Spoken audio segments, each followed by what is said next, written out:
Hello, I'm Adam, the Learning Coach at abetterpianoteacher.com. I do not know where I developed my love for the blues.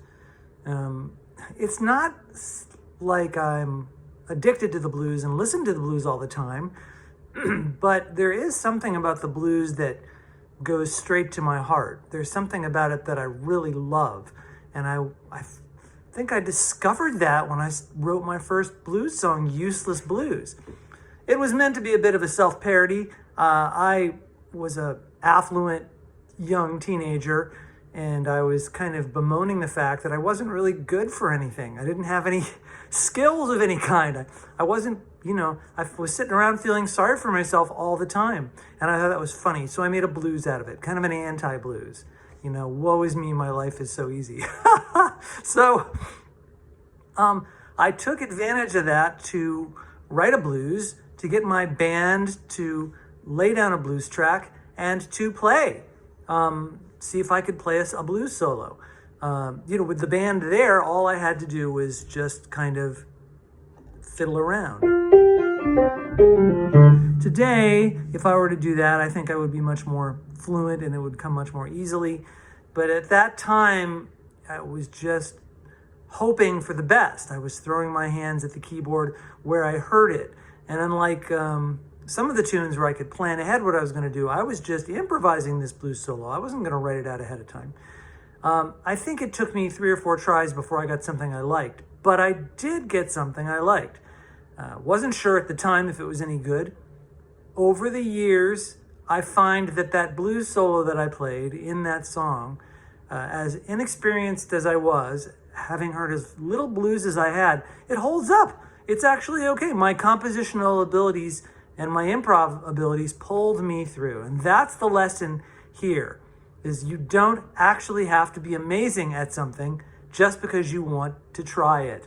And if you can let yourself alone, if you can throw yourself at it and then back away from the results so you don't mess with it, you may find in a number of years that you come back and you can respect it. That the critical you can actually destroy something beautiful and maybe even something nascent in you that's trying to grow. So go ahead, play that solo, and then back off it. Don't let anybody mess with it or tell you it's no good. You can, maybe if you really want to polish it, fine, get some opinions on people or do a bunch of them, but take one of them and protect it. Put it aside, because someday you may come back to it and say, hey, you know what? That was the one. That guy was right. I hope you enjoy listening to Useless Blues, and I'm always trying to be a better piano teacher. I got them useless blues. My hands so soft, can't tie my own shoes. You best forget about me, Lenny, go on home. I got them useless blues. I stay at home all day. Don't wanna sleep, don't wanna pray. Don't know enough to go to work, and I don't deserve to play. I lie on the couch, I lie on the bed. Can't hear no sound except this screaming in my head. I wanna get out, but I ain't got nowhere to go. My piano don't love me, and I play guitar too slow. Goddamn useless blues.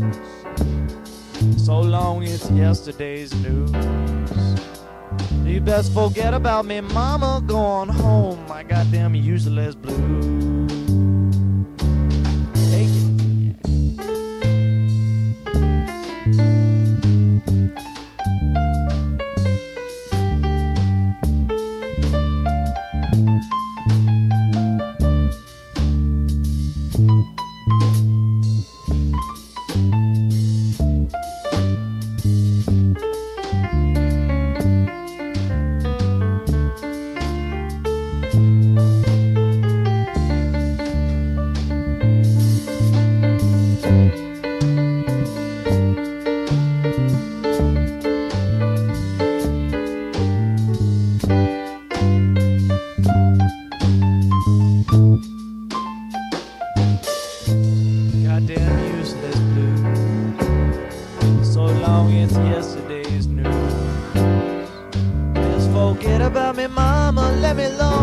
goddamn useless.